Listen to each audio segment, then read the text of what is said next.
I'm Quentin Collins, Assistant Director of LaSalle University's Solstice MFA and Creative Writing program. Welcome to the fifth in a series of 8 evening readings taking place here in Auburndale, Massachusetts as part of our summer 2024 10-day residency start of our fall semester.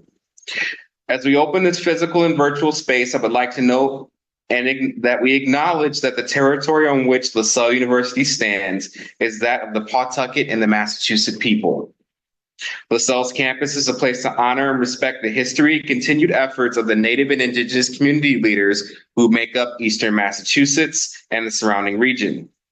This statement is one small step in acknowledging that history that brought us to reside on the land and to help us seek understanding of our place within that history. Ownership of land is itself a colonial concept, and many tribes had seasonal relationships with the land we currently inhabit. Today, Newton and Auburndale are home to Indigenous peoples, including the Nipmuc Nations and the Massachusetts people. For more information, please visit the Massachusetts Center for Native American Awareness and the Commission on Indian Affairs of the State of Massachusetts. And now for tonight's reading. For 4 semesters and now 5 residencies, our 4 soon-to-be grads have read, wrote, revised, shared some laughs, maybe shed some tears, and been part of the Solstice community as they have worked tirelessly to be the best versions of themselves as writers. Tonight, we'll experience the product of all of that effort. Congrats to our 4 grads for the milestones they've crossed and the remaining few as we prepare to welcome you into the Solstice MFA program alum ranks this Saturday. We're all brimming with excitement to hear from your creative theses that are a culmination of not only your expanded knowledge of craft, but also your expanded knowledge of yourselves. First up, we will have Madison Coffing, who will be introduced by faculty member Stephen Huff. Then we will have Colleen Egan, introduced by Laura Williams McCaffrey. Next, we will have creative nonfiction graduate Maurizio Turco, introduced by faculty member Anne-Marie Oman. And we will conclude with comics and graphic narratives graduate Cori Knight, who will be introduced by faculty member Josh Neufeld. And we'll have a few breaks to transition toward the end there. So folks in the room and on the live stream, just bear with us as we move things around. We have this glorious technology and a glorious team. So Steve, come on up to the mic.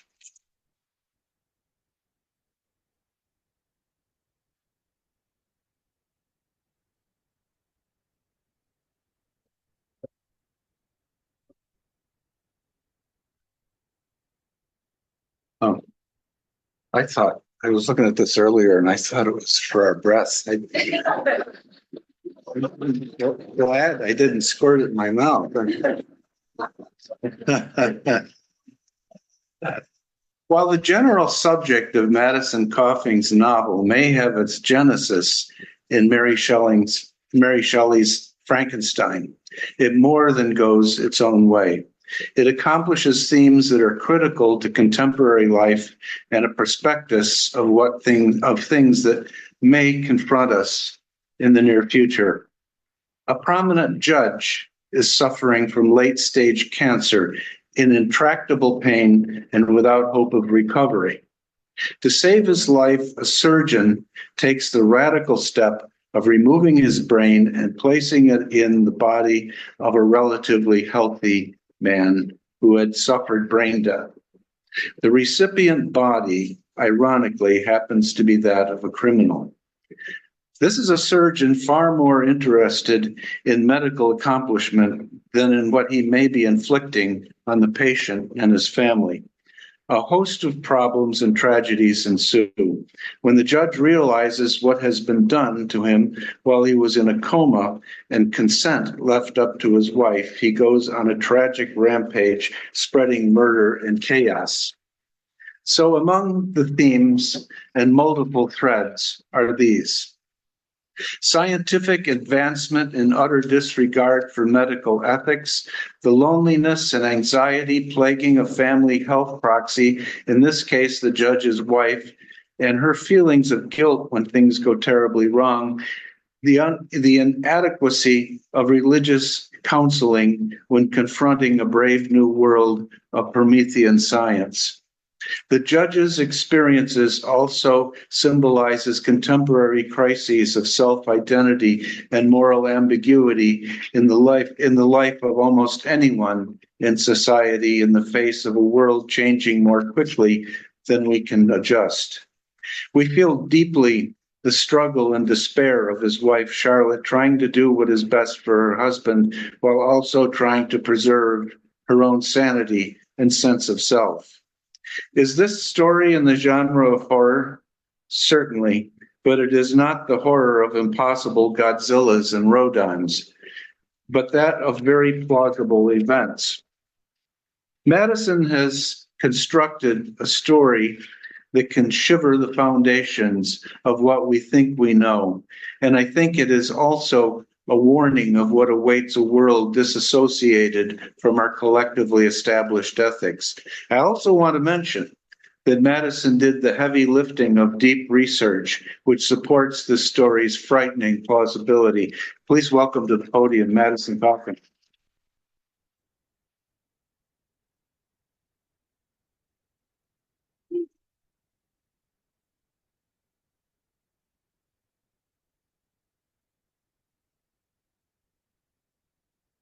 Short people problems. Hold, please. Thank you, Steve. You made me sound so much cooler than I really am. Thank you. Madison Coffing decided to spend her fourth semester in a panic-induced frenzy. Send tweet.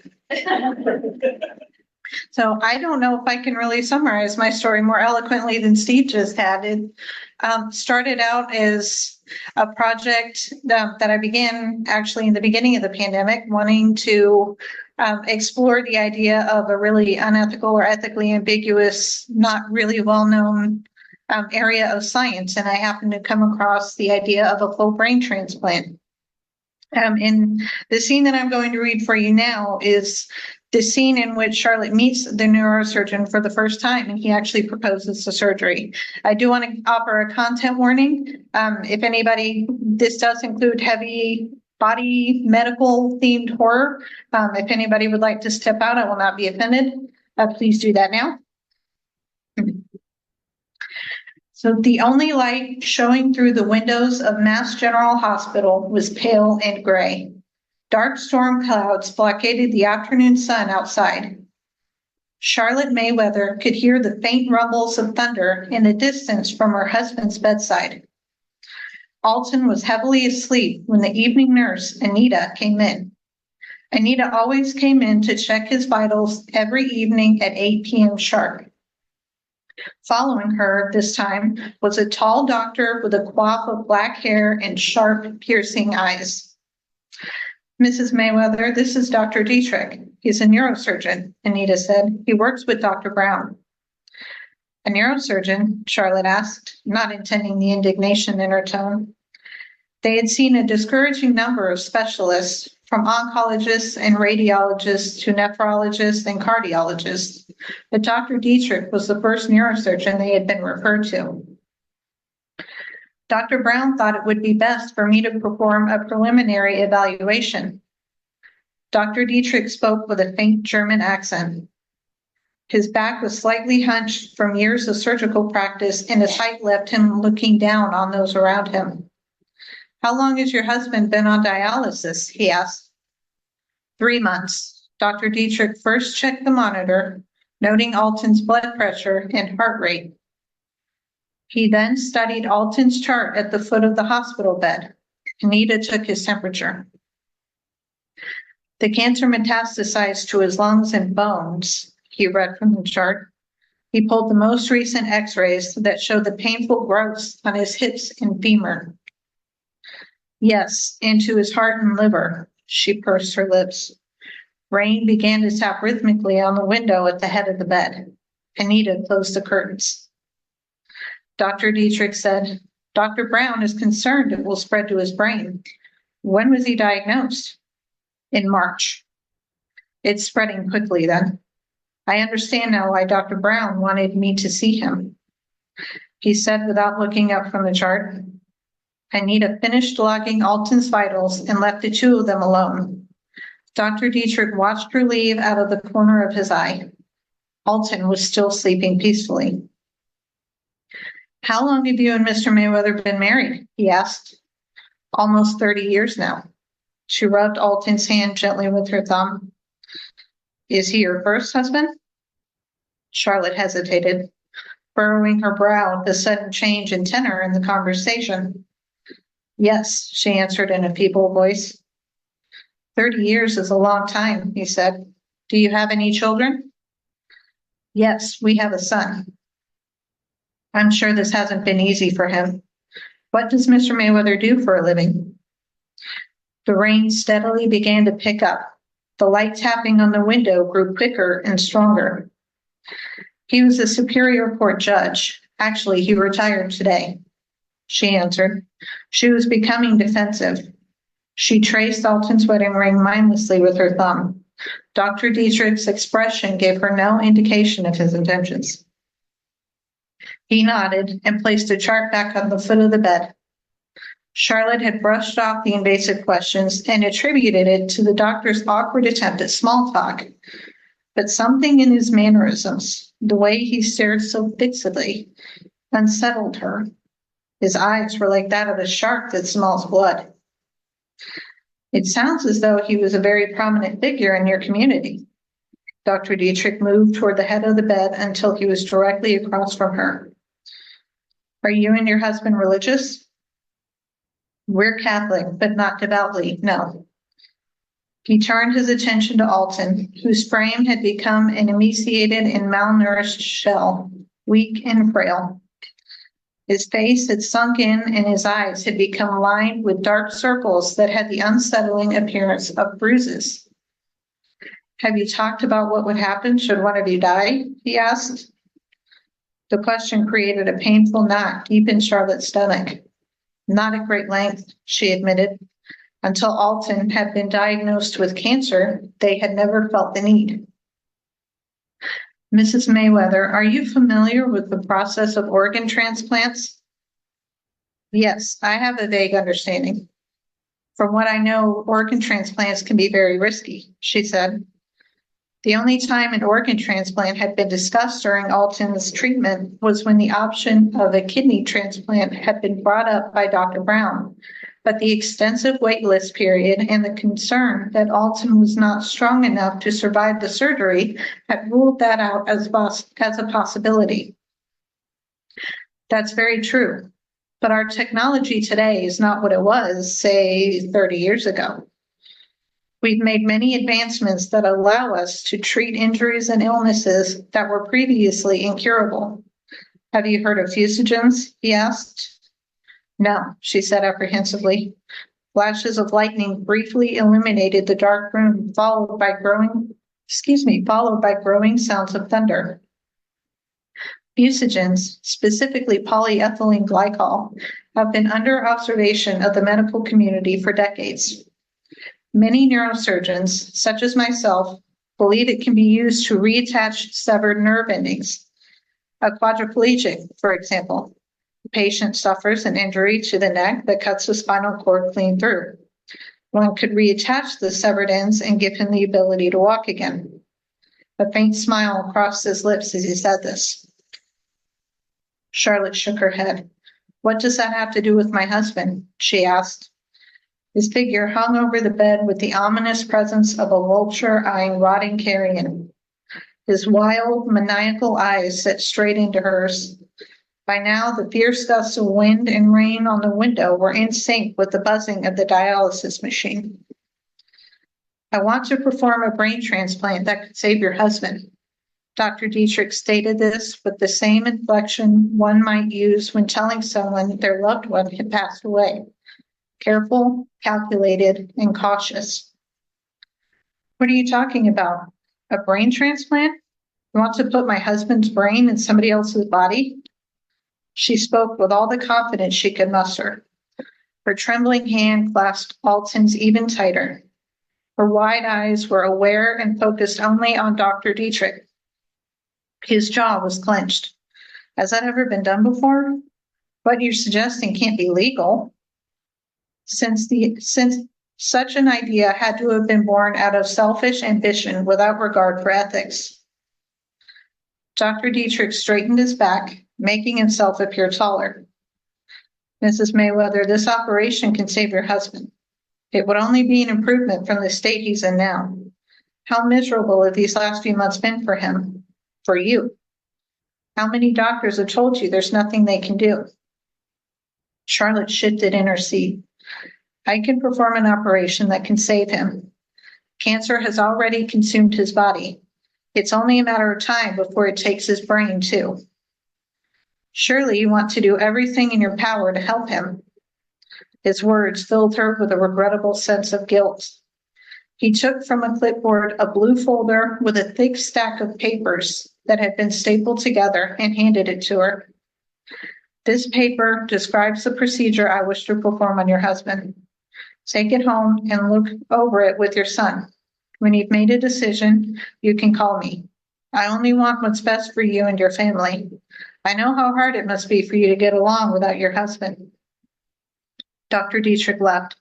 Charlotte stared at the folder he had given her. The heart monitor beeped rhythmically for several minutes as she replayed their conversation in her head. The rain continued to beat hard against the windows. For the first time in 13 years, Charlotte prayed. That evening, Charlotte sat alone at her dining room table. Dr. Dietrich's words still played over in her mind. This operation can save your husband. The golden glow of the incandescent light above her was the only one on in the house. She stared fixedly on the folder in front of her before finally thumbing through the papers. Neurosurgical procedure for a full brain transplant. Dr. Jonas Dietrich, MD, PhD, and Dr. Ken Zhao, MD. Her thoughts immediately were of her husband, lying almost vegetative in a hospital bed miles away from home. She turned to the first page. The temperature of the patient's head must first be lowered to 10 degrees Celsius to prevent brain cells from dying. The recipient's body, who was previously determined to be brain dead, must also be cooled to the same temperature and placed into cardiac arrest. Charlotte fixated on every word, and every word tightened her muscles until her back and shoulders ached. Her heart beat faster and louder. She continued reading. First, a scalpel is used to make an incision in the back of the head, extending from one ear to the other. The patient's scalp is then cut and separated from the underlying skull and pulled forward. There followed an illustration of a scalp being peeled forward, exposing the bloody skull. The top of the skull is cut and removed using a vibrating autopsy saw, with the dura mater still intact. The veins and arteries leading to the brain are severed and attached to the tubes of the cardiopulmonary bypass machine to retain the blood flow and oxygenation to sustain the life of the brain. Her uneasiness grew into nausea. Charlotte continued thinking of her husband and of her son and how unexpected and devastating the past 6 months had been. Cancer has consumed his body. It's only a matter of time before it takes his brain, too. The brain is then completely severed. The respiratory system is no longer connected to the brain. With every page, the procedure became more foreign, more terrifying. An incision is made at the base of the neck between the 5th and 6th cervical vertebrae. The spinal cord is severed using an ultra-sharp knife.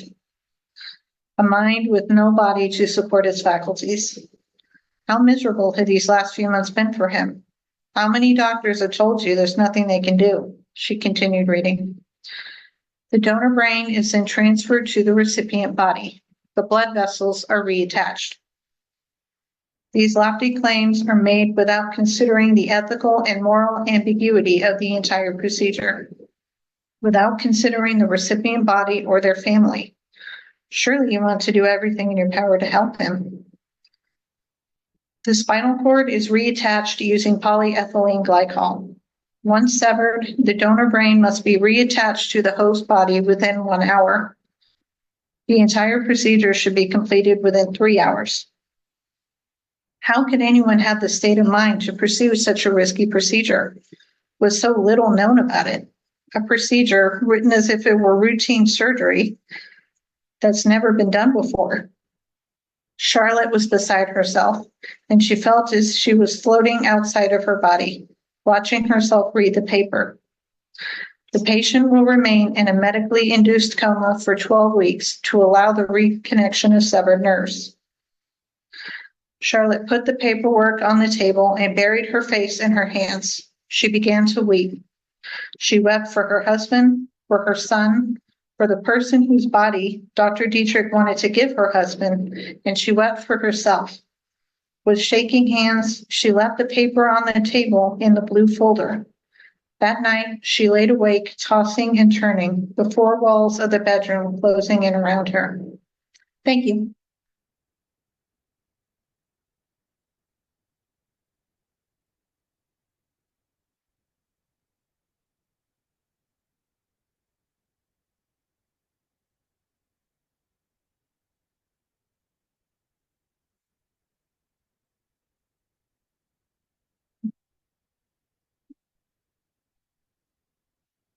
Just a little thing. There we go. I don't want Colleen though to have to put it way. Well, we can lower it. Raise it for Colleen, right? Yeah. There we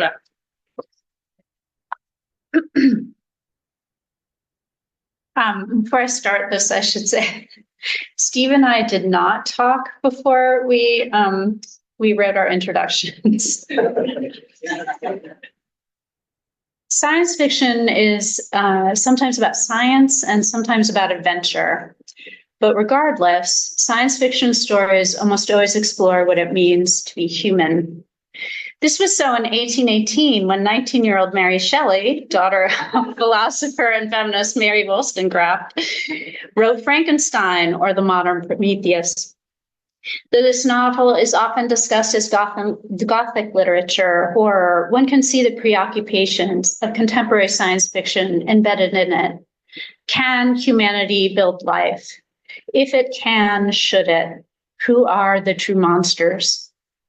Science fiction writers also are preoccupied with how society should order itself, and if the order we, out here in IRL, have created is just, or alternatively, if changes in our current society will lead to grave injustices. Are we in danger of becoming handmaids?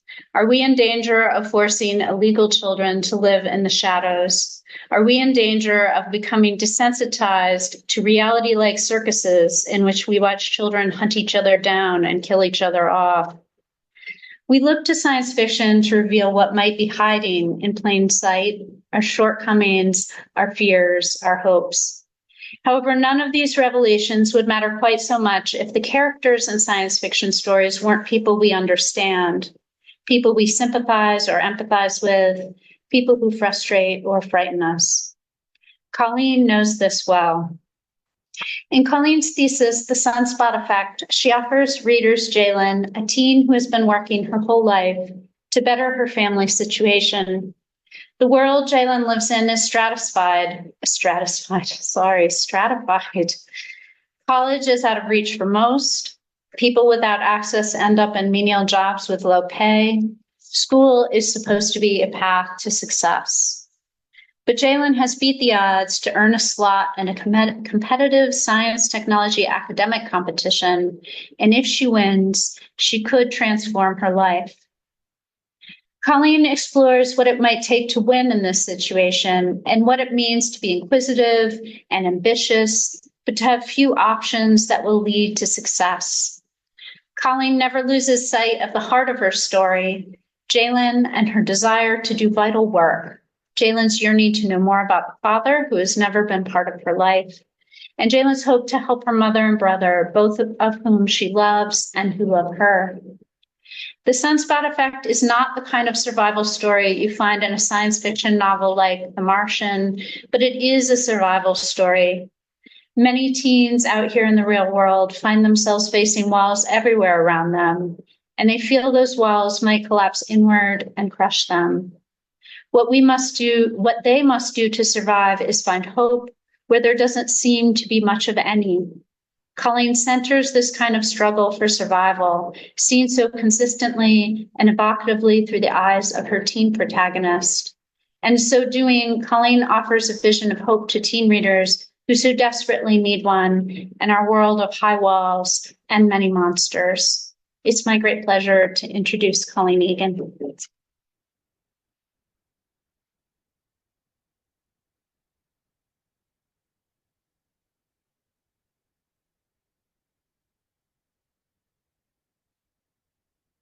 I'm glad I wear heels today because I don't have to mess with the mic. Hi. I just wanted to start before reading. I timed myself. I have time to do this. One of the things I talk about a lot here, a lot of my main characters are female, and I have a lot of women in my life that I want to thank for kind of helping me be where I am today. For one, my mom is here. My mom, she, if you can't tell, we're related. We look the same. And she has been one of my biggest supporters for the longest time. And I wouldn't be in grad school if it wasn't for her. Another person I want to thank is one of my best friends, Amanda Spolinsky, is here. And I've been having a really hard couple of months. And she's kind of always been there for me and has been supportive and kind of keeping me from dropping off the deep end. I also want to thank Laura Williams McCaffrey. She is my hero. I wouldn't have a manuscript if it wasn't for her and her helping me out. And then I finally, there's so many women, but Meg Carney, I wouldn't be in a graduate program if it wasn't for her. She didn't have to give me the help that she did. And I am forever grateful for that. So, but that out of the way, I'm reading, yes, please clap. So I'm reading from my manuscript, The Sunspot Effect. I'm reading the first chapter, so I don't have to give you a lot of information, but you're going to hear this thing called picking, P-I-C-K-I-N-G. That is a job that these people do. Picking is going to landfills and sorting through garbage for anything that's worth of value. And then they would sell those back to the landfills and get money from that. So that's what Jalen's brother and her do. So this is the first chapter. For the first time, Jalen longed to be picking. She watched as the time passed slowly on the clock above the classroom door. With every second, her heart raced. Part of her hoped that Mrs. Alia would forget to hand back the research papers. She'd get another weekend to bite her nails and wait for the grade to tell her whether or not she was accepted. She looked at the row of desks to her right and wondered if any of the other students were feeling the same way. Mrs. Alia was at the front of the room, her slender fingers moving the smart screen around to emphasize her lecture. On the next slide, she walked away from the board and moved across the classroom, passing the lab tables that were against the windows. Mrs. Alia asked a question about velocity, and Jalen didn't worry about being called on. She had been waiting for this moment for years. Jalen couldn't wait another weekend. She had to know. Every year, a small group of students were selected to attend the Great Mind meeting and continue on with this competition. An even smaller group moved to the finals. It was her last chance to win, her last chance to go to college. She watched as her teacher walked back and forth through the rows of desks and past the lab station at the front and center of the room. Mrs. Alia went to her desk and picked up the stack of reports, each bound in a clear sheet to protect the work. In the last few minutes of class today, I'd like to hand back your assignments from the ISA. Mrs. Alia walked to the center of the room and stood in front of the whiteboard, covering any notes she had left up from an earlier lecture. Now, I'm sure I don't need to remind you about the ISA's requirements for this assignment. Their interns have combed through your work and over the last few weeks and have finally returned them to us. I also reviewed a copy from my grade books. There was a collective murmur across the classroom.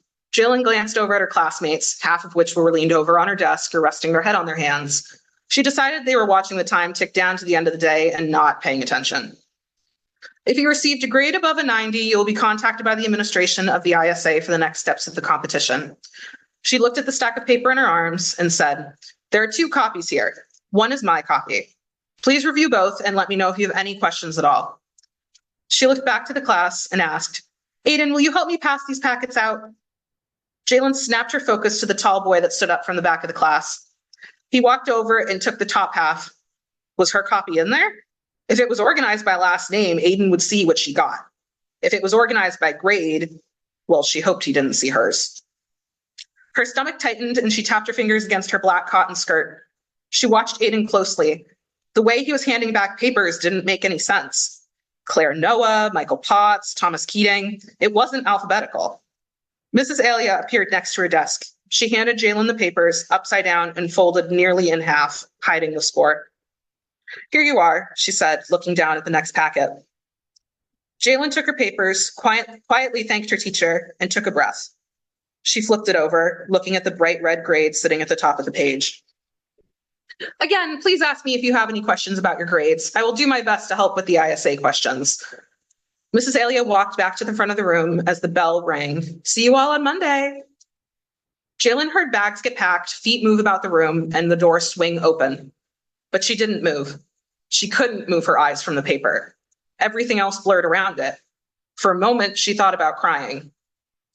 Miss Bayer, Mrs. Alia asked, are you all right? This can't be right, Jalen said softly. This is wrong. Mrs. Alia walked over to her desk and looked at the packet in her hands. I don't think so. I really got a 100? Jalen asked. Her hands were shaking now. Really? Congratulations. Mrs. Alia walked back to her desk and said, you deserve it. Jalen stood up quickly. She threw her messenger bag over her shoulder and held the packet close to her chest. Thank you. Have a great weekend and try and get some rest. She heard Mrs. Alia call as she raced out the door. Outside of the school, Jalen walked down the sidewalk nestled between skinny trees and planters filled with daffodils and buttercups. As she approached the monorail station, she waited for a break in the traffic and crossed the road. She rode the elevator up to the platform and sat down on a familiar wooden bench. She watched as the worker picked up trash from the ground. Jalen tried to think of somebody to tell. Mrs. Alia knew, but who else? Maybe her mother and brother. Everyone she spoke to at school was nice enough, but they weren't her friends. Besides, they would be too busy with their other friends and what grades they received. What if she said something hoping to find a friend and accidentally insulted someone by revealing her high grade? She listened to Claire Noah, Henry Rhodes, and Kai Nelson. All three wore their school uniforms. Kai's sleeves were rolled up to show the pen tattoo he drew on the day before during English class. Claire was one of the nicest people Jalen knew. Her parents ran one of the private daycares in the city. Henry and Kai were two peas in a pod and almost always wore the same video game keychain on their bags.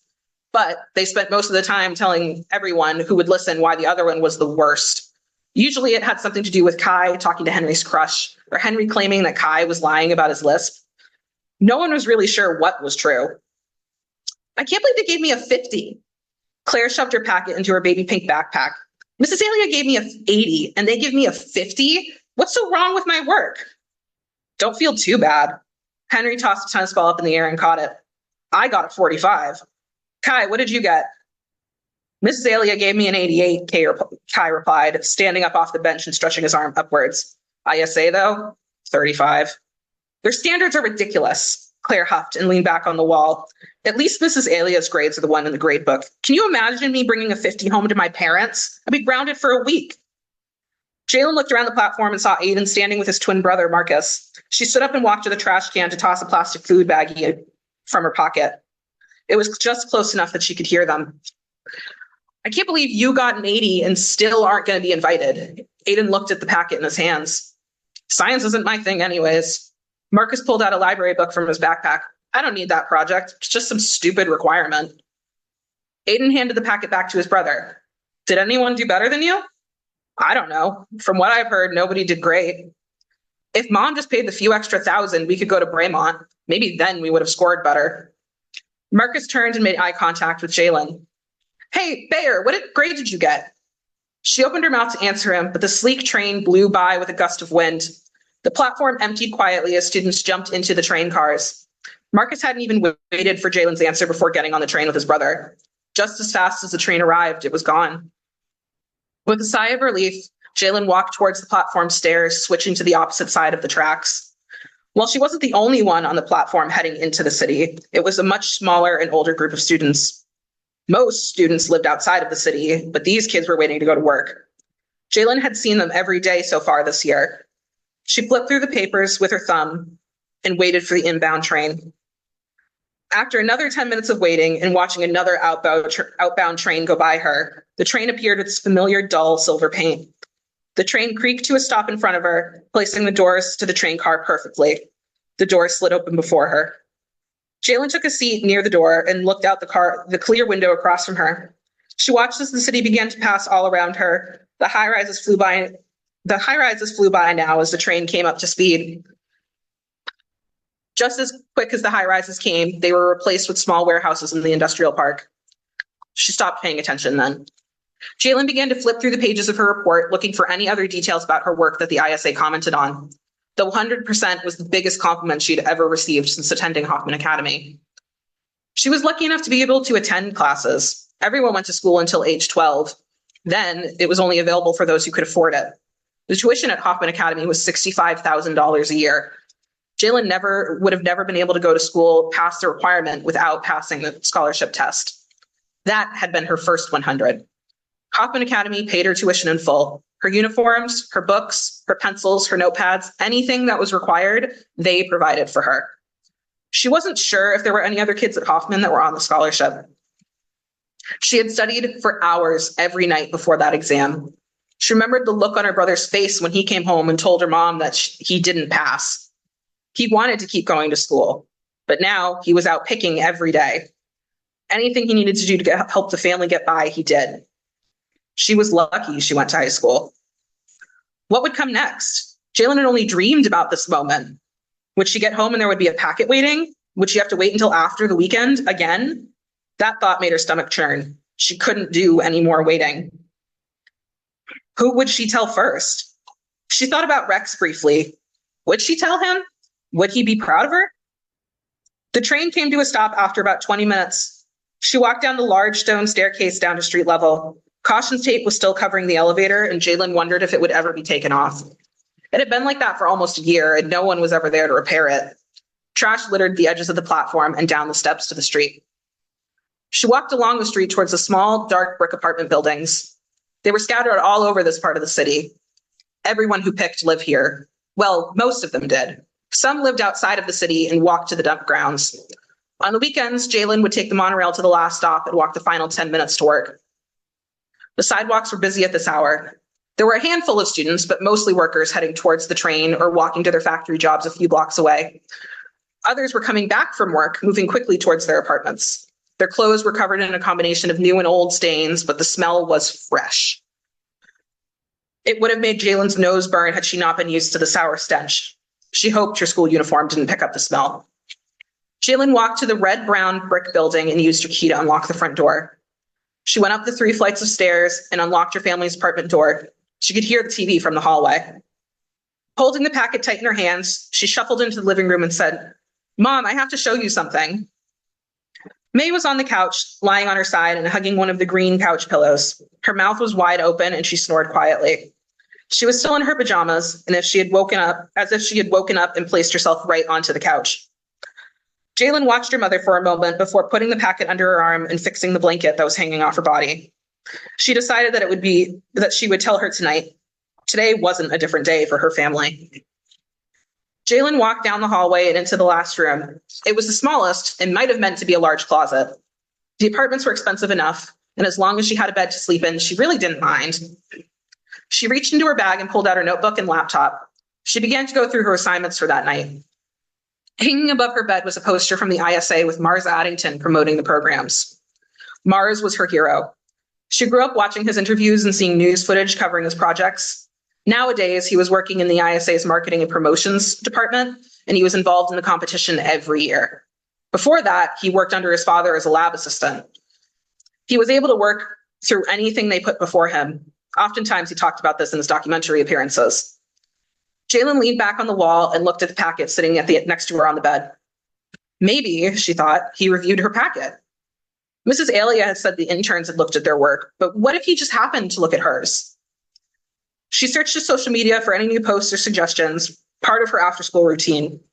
It was a dream of hers to work with him someday, to be one of the people he spoke so highly of at the ISA.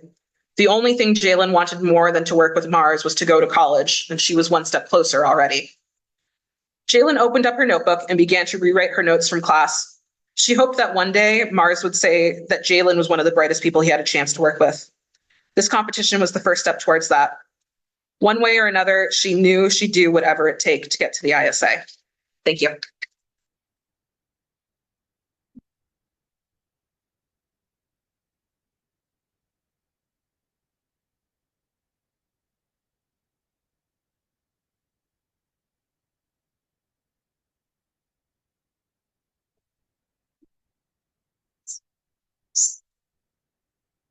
Yeah. Yeah.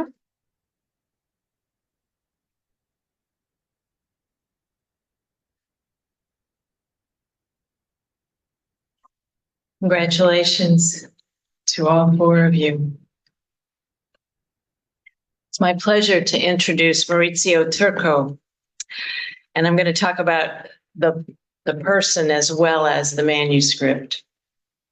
What can I say about a guy who has the clarity and the patience to wait 2 years through both Solstice's search for a new home here at LaSalle and a good portion of the global pandemic to start the program? What can I say about a guy who manages to find a home, move twice, hold 2 jobs, get married, and his beloved is here tonight, maintain his health and complete an MFA, meeting every deadline, which I cannot say for myself, all while being one of the most observant people I know. An authentic questioner. Maurizio is one of those folks who sees what needs to be done, who is eager to serve, to make sure everyone is okay, to be part of the solution.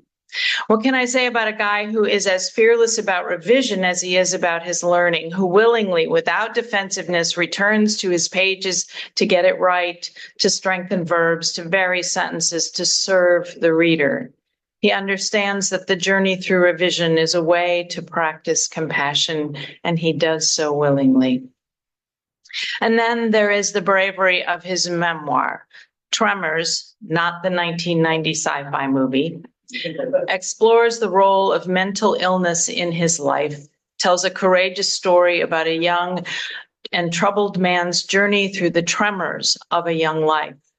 He takes as his operative metaphor the dozen or so registered earthquakes that struck Revere and the surrounding areas during the time of his journey, through a series of misdiagnoses and the resulting traumas in mental illness. Yes, earthquakes here on the East Coast. But not the kind that open rock to swallow cities, but rather small quakes that accumulate, that crack foundations, lead to misalignment, but ultimately shake the center, which is how he builds his understanding, his metaphorical awareness of mental illness, tremor by tremor, until the accumulations lead to the crisis of family, of the self, of the being he was. And then through it all, Maurizio, as is his way, leads us back to a place of safety. So like him.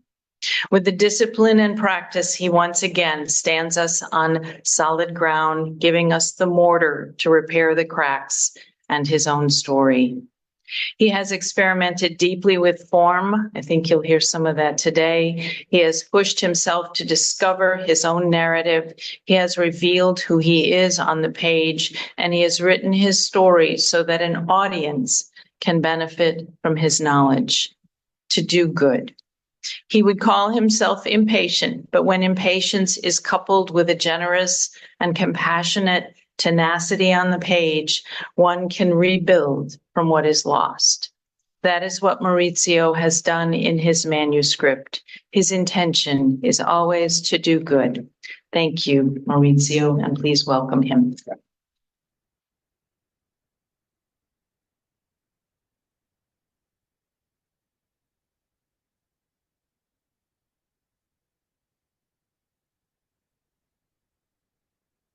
Thank you, Anne-Marie. That was very beautiful. Thank you, everyone, for coming in person and for those that are on the live stream. I'm Maurizio Turco, and I'll be reading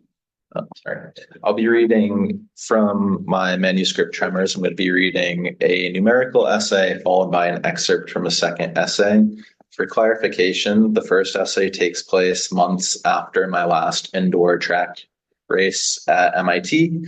And it was when I first experienced my first severe panic attack prior to being diagnosed with both anxiety and depression. And the second essay also mentions a public park in the Fenway area known as the Fens, and Steve, that's mentioned, is both my roommate but also my best friend. I also want to give a trigger warning that there will be mention of both substance abuse but also suicidal ideation and elements of suicide. 12 steps to losing hope. 1.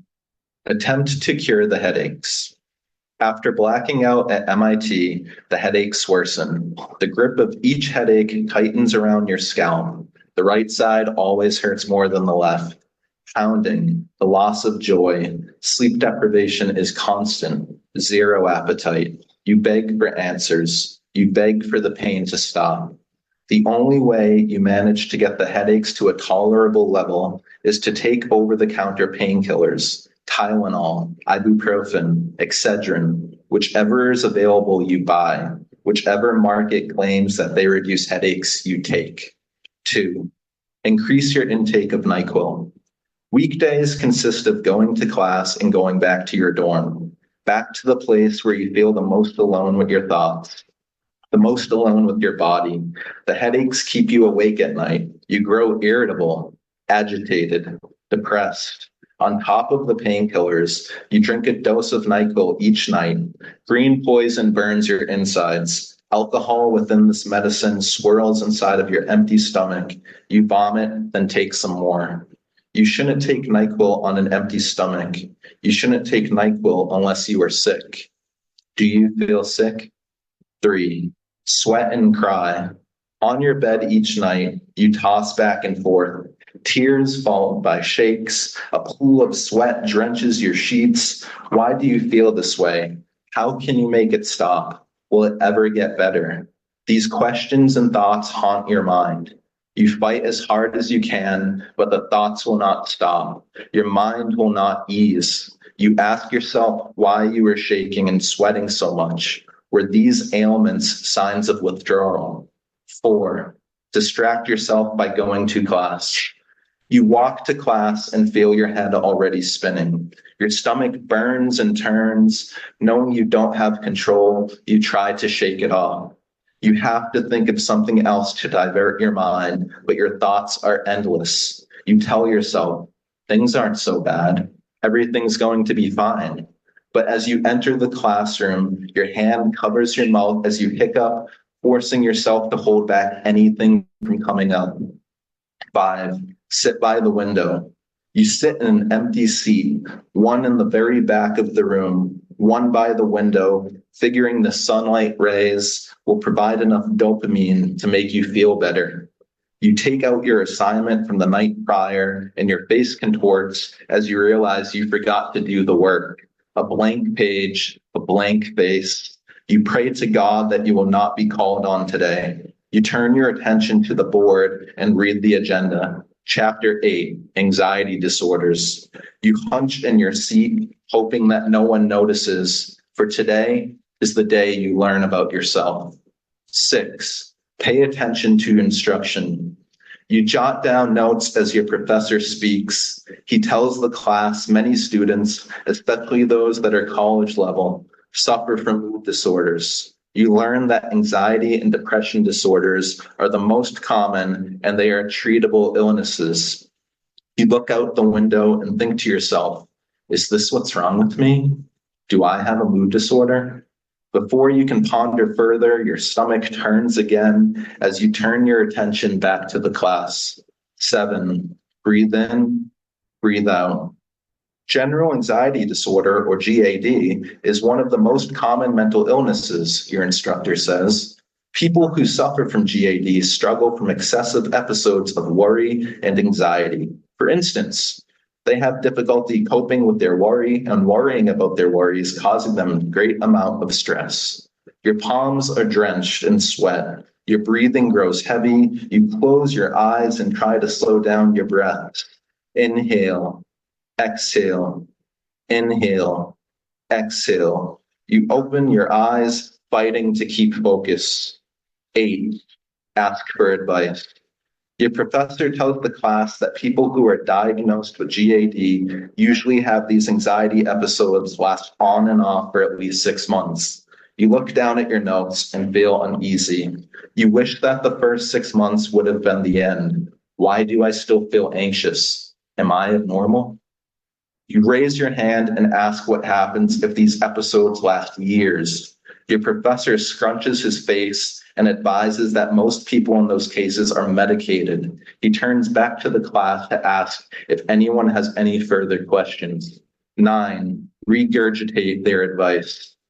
As the lesson continues, your instructor writes the following symptoms on the board: easily fatigued, irritability, feeling on edge, difficulty concentrating, muscle tension, sleep disturbance. You haven't slept well for weeks, and you're currently going on 30 hours without sleep.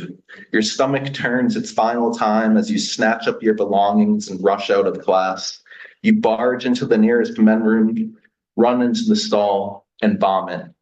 Your body quivers and shakes as you grip the seat of the toilet. Tears flow from your eyes as you are sick of this common reoccurrence. Why does this always happen to me? Will I ever get better? You flush the toilet and leave the administration building. 10, ignore everyone. You walk across the quad and feel all eyes are on you. You ignore everyone in your path as you go back to your dorm, back to the walls where you feel at your lowest, back to the space that suffocates the life out of you. 11, crawl into bed.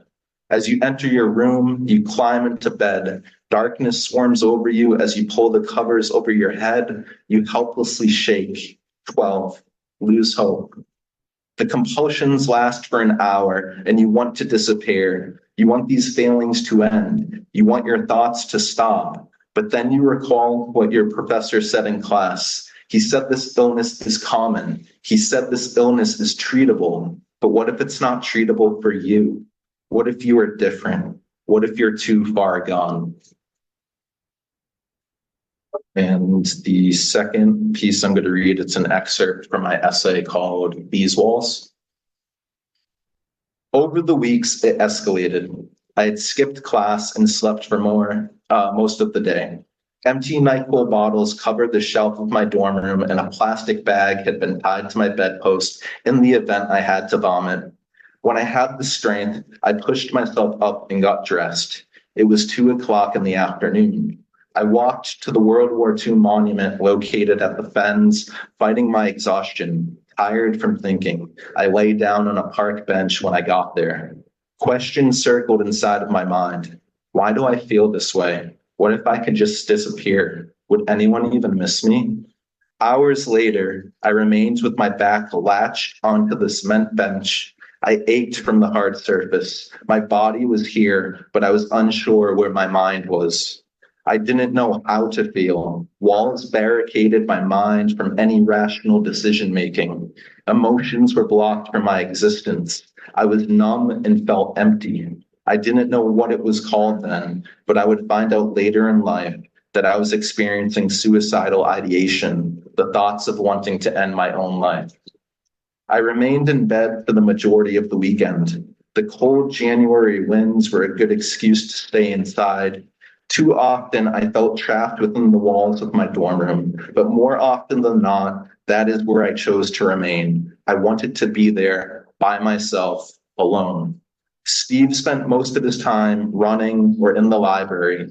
He distanced himself from me. Or was it the other way around? Either way, I can't blame him. When he was around, all I did was complain about feeling like shit, made poor decisions, or would vomit until stomach acid would pour from my mouth. Even if I didn't have to throw up, I made myself throw up. I found that my headaches lessened when I focused on sending the pain to my stomach. I found the stomach pain more bearable than my head pounding for hours at a time. That night was just like any other school night. The dorm hall was quiet, as most students were working on homework or getting rest for the next day. I had fallen behind in my studies. I was overwhelmed. My freshman year came back to haunt me. During my freshman year, I had signed up for the minimum number of classes since I wanted to ease into college life. Currently, in contrast, I was enrolled in 5 classes, while most of my friends were only taking 3. I had already skipped 3 days of classes because I couldn't handle the pressure. As Steve left to go to the library, I finally abandoned the dorm and walked away from campus. I wasn't sure where I was heading, but I wanted to step away from the walls I had confined myself in for the last few days. Passing the library, I walked toward Harvard Medical School's campus. Spotlights shined down on the grass below my feet. I placed my backpack on the ground and lay down, resting my head on my own bag. The temperature was cold, no more than 30 degrees, but the sky was clear and the stars bright. Gazing up at the stars, I pressed play on my iPod and quietly listened to Chasing Cars by Snow Patrol on repeat. As in the song, I wanted to rest there and forget the world, and I wanted the world to forget me. The next morning, I nearly fell out of bed. Weeks of restless sleep finally caught up to me. The fluorescent lights glimmered in the room and sent my head into a spin cycle. I reached for my phone to call my mom. "Hey," she said, "what's up?" "I need to come home," I said. "Is everything all right?" she asked. I looked around at the 4 walls restricting me. "I just need to come home." After she agreed to pick me up, I hung up. I waited for her arrival to my college campus since I had to get away from all that had been troubling me. The heavy load of classes, the weight of leaving the track team, my parents' divorce, all of it. I sat there and tried to figure out when it all went downhill for me. I knew the partying got out of hand after the divorce, but my physical symptoms preceded that. I had headaches and dizziness months before the divorce was finalized. Multiple visits to the emergency room, but there weren't any doctors who seemed to know what was wrong with me. But what about the divorce? The divorce was finalized last April, but my parents had separated almost 3 years previous to that after my freshman year of college. The walls around me appeared to inch closer. I felt boxed in, trapped. When my mom arrived, I tried my best not to show her how truly lost I was. "Hey," I said as I entered her car, "thanks for getting me." "No worries," she said. "You sounded agitated on the phone. You sure everything's all right?" I looked out the window. "Everything's fine," I lied. As my mom drove us home, I thought about the last couple of months. It was all a blur, the episodes of vomiting and the constant shakes. I had no idea why these convulsions were occurring. Come to think of it, when was the last time I was able to sleep for more than a few hours? Not knowing what was happening left me feeling defeated and scared. Enough was enough, so I had made an appointment with my school nurse that past Monday. She told me it was either vertigo or something in my head. Frustrated and dissatisfied, I went to a minute clinic up the road on Thursday. They told me it was probably anxiety and prescribed me a bottle of Celexa. I researched the meds. Effects would take 3 to 4 weeks. How was I supposed to live like this for another month? I couldn't believe it. I needed something now. Mom parked the car. I made my way to my bedroom and shut the door. Lights off, door closed. Music blared from my stereo system, which drowned out the sounds of my hyperventilating. Was I really going through with this? The cymbals clashed while the drums thrashed, accompanied by the beating of my heart. Sunlight peeked through the window. I pulled the strings and lowered the blinds. Darkness. The singer's voice filled the room. It's like the universe has left me without a place to go. My head spun as I unscrewed the cap of the bottle and emptied the pills into my mouth. The chalky taste of 30 pills rested upon my taste buds as the song's final chorus erupted. It's now or never, I said to myself, not allowing myself room for second thoughts. Silence. The speakers remained silent for the next song to play. I closed my eyes and wished there was another solution. My old bedroom door let out its version of a squeal as the door to my bedroom swung open. 30 pills spilled from my mouth back into the bottle. Hurriedly, I screwed the cap back on and threw the bottle onto my bed. I looked up. My mother stood in my doorway. Silence. Thank you.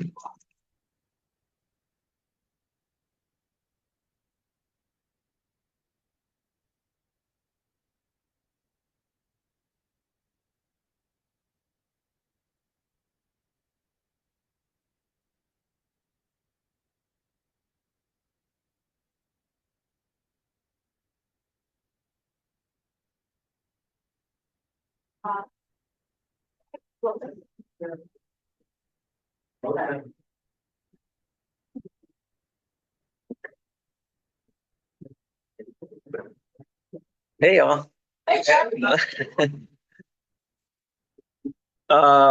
Yeah, I'm gonna talk a little bit about Cori and the project that she's working on. Cori Knight is strong-willed, fiercely intelligent, and has a wicked sense of humor, all of which comes through in her work. Cori came into the Solstice CGN program with a plan and a goal to form a stronger creative skill set and to learn, grow, and improve across the board. And although Cori's plan evolved over time, as these things do, I can confidently state that she has accomplished her goal and then some. Over the last 2 years, I have seen Cori's skill set evolve from being a confident prose writer and not so confident artist to being an accomplished comics writer and a cartoonist with an art style all of her own. Cori's graphic novel, Purgatory State, for which she wrote the entire script while she was here at Solstice, is a true tour de force. I knew as soon as I read the first few pages that I was dealing with a writer who understood plot, character, dialogue, action, and, key to the human experience, that wicked sense of humor. Purgatory State may take place in another dimension at an unconventional campus populated by cryptid, mythological, and otherwise mysterious faculty members, staff, and students. But like the best works of fiction, it has so much to say about the world we actually live in. As Cori writes in her preface, Purgatory State is for the people who get the short end of the stick, for the folks who just want to be treated as human beings, for the folks who want to make changes despite the obstacles put in their way, and for the folks who genuinely give a damn about the people entrusted to their care. I think we can all relate to that. And we can all relate to Cori's extreme dedication to her work, that she has battled every sort of obstacle over the last 2 years, right down to today's unhappily positive test results, to get that story out in front of the world.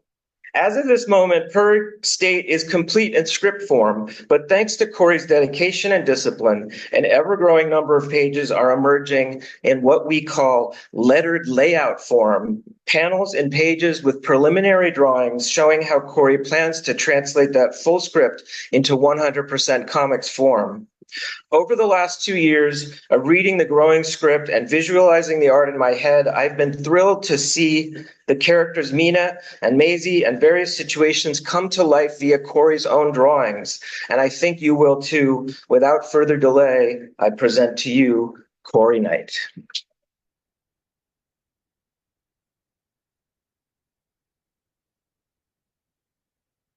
All right. Good evening, folks. Thank you, Josh, for the wonderful, if not entirely deserved intro.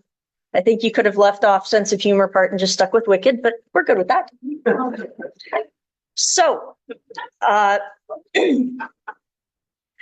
I'm going to be doing an excerpt from Purgatory State, but Josh and I talked about this in advance since this is the first completely start to finish CGN track student.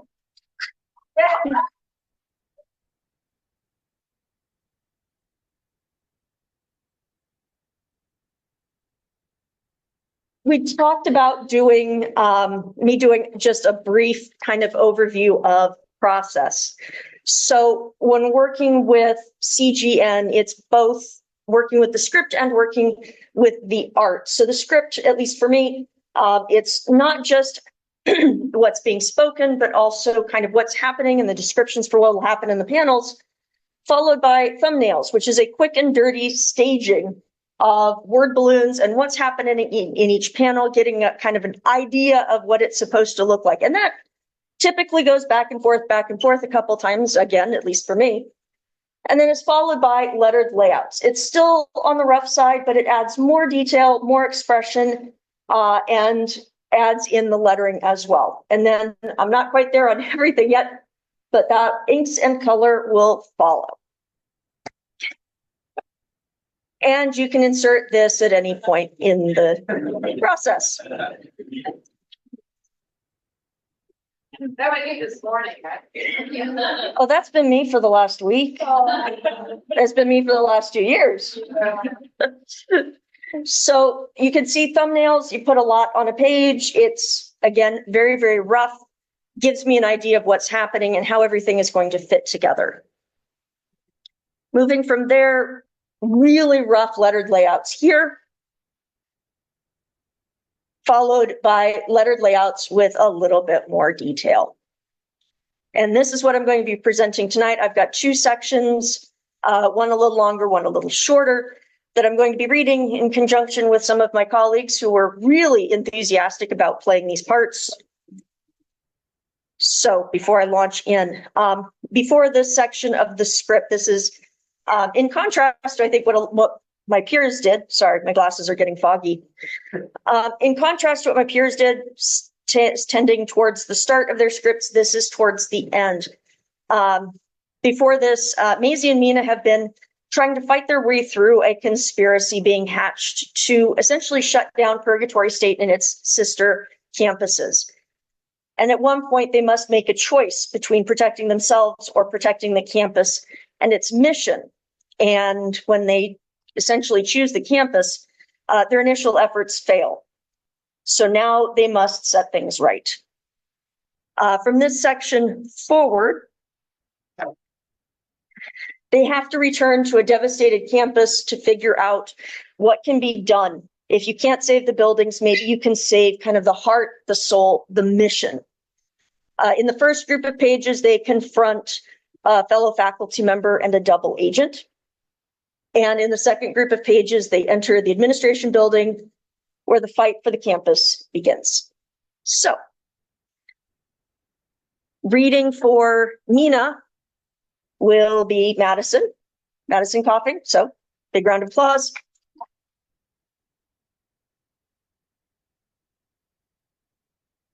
I'll be reading Maisie's part, and Jess McSwain will be reading for our villain, Lotta. Because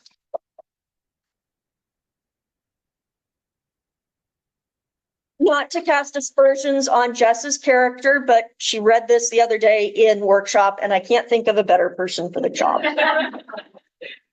So, here we go. Think we could come back from this? I doubt it. Kirk is pretty well done for. I'd hope you wouldn't say that. There's not much that can be reclaimed here, not without substantial effort. The buildings may not come back, but the concept might. If Burnham and Salila are in good shape, there may be some hope. The chance to keep our students going. Our students deserve that. They need it. The 2 of you still think there's hope? I'm so disappointed. Right? So you really think there's a way out of this that ends well? You really think there's anything close to a future here? Lotta, what the hell are you doing here? Same as the 2 of you, I imagine, scavenging the ruins. We're not here to scavenge. We're here to... Shush.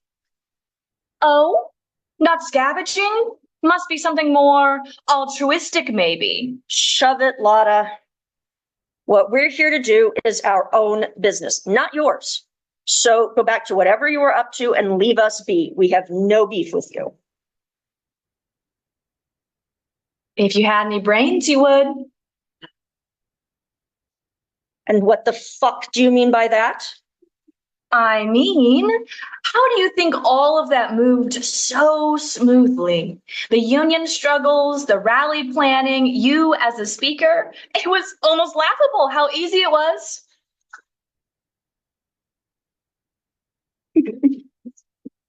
You don't mean, I absolutely do. I was there for all of it. Every union meeting, every planning session with the regents, everything. How could we have missed that? Always right there, always with something to say, always involved in conversations. Now, don't beat yourself up. Lucy and the regents just hired the right fox for the job. Shape-shifting doesn't always have to be literal, you know. I can move more easily, fluidly, and mold to whatever I need to be. So I did. For someone like me, it's an easy ask. Lotta, why? People are suffering. People have died. Good people who just wanted to do their jobs or go to class. Please. And here I thought you were the geniuses in the room. I'll tell you, I enjoyed it. Chaos, disorder, instability, and I loved being at the heart of it.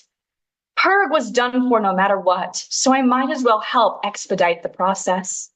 Figuratively and literally, I had my finger on the trigger. That was it. You wanted to leave a mark. Of course, with the added bonus of using my skill set as a fox. Cunning is the art of concealing our own defects and discovering other people's weaknesses. William Hazlitt. weaknesses? You're assuming we're weak? Well, you're certainly not cunning. And it's not like you're going to do anything about any of this. You're just too prim and proper. I don't have to. That's Maisie's skill set. You wouldn't. Nah, you're too moral, like your friends. Violence makes you no different than me. Oh, Gurdeep's such a philosopher. And while his whole violence only in defense of self or others view resonates with me, in the end, I'm no philosopher. I'm just a brawler whose mentor was killed by you. Now, Maze, we can work this out. We've always been in it together, working for Purg and the students. Don't you feel any friendship still? Indeed, I do. In fact, I think a song said it best. You always hurt the one you love, the one you shouldn't hurt at all. Okay, big round of applause for Jess and for Madison. I'm swapping and calling. I'm swapping and calling. And then coming up, swapping in for Madison is Colleen.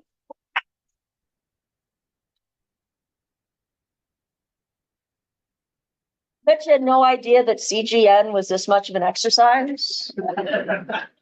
Burn calories while you write. So this second set is them about to move into the administration building. This is a more detailed letter layout. The next two pages are more rough. You feeling ready for this? Like I have a choice? Do we sneak in? No, they have to know we're here.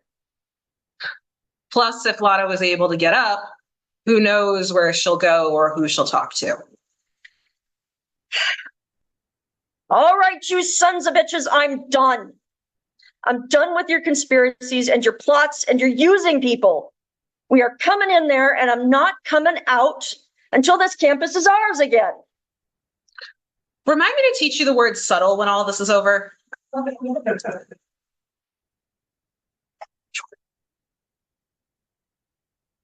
Like I said, they probably already know we're here, and it needed saying.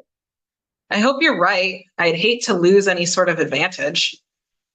And here we see a minion of the higher ups running, screaming out of the building. So was that a win for us, or? It was a win for dumb luck, I think. Here we go. It's like a graveyard. That was the last thing I wanted to hear right now. Thanks. Mina, incoming. Minion grabs Mina and starts to beat on her. Ow! You okay over there? I'll have to get back to you on that one. Here we go. Thank you very much, Colleen.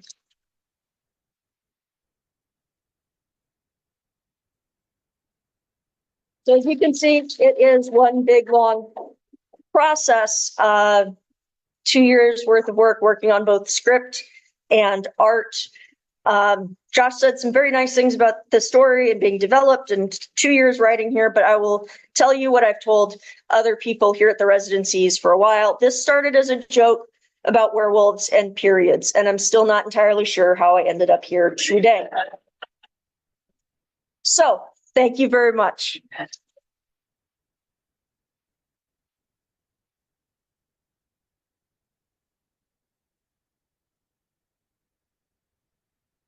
All right, so thank you very much and congrats again to Madison, Colleen, Maurizio, and Cori. Can give them one more round of applause.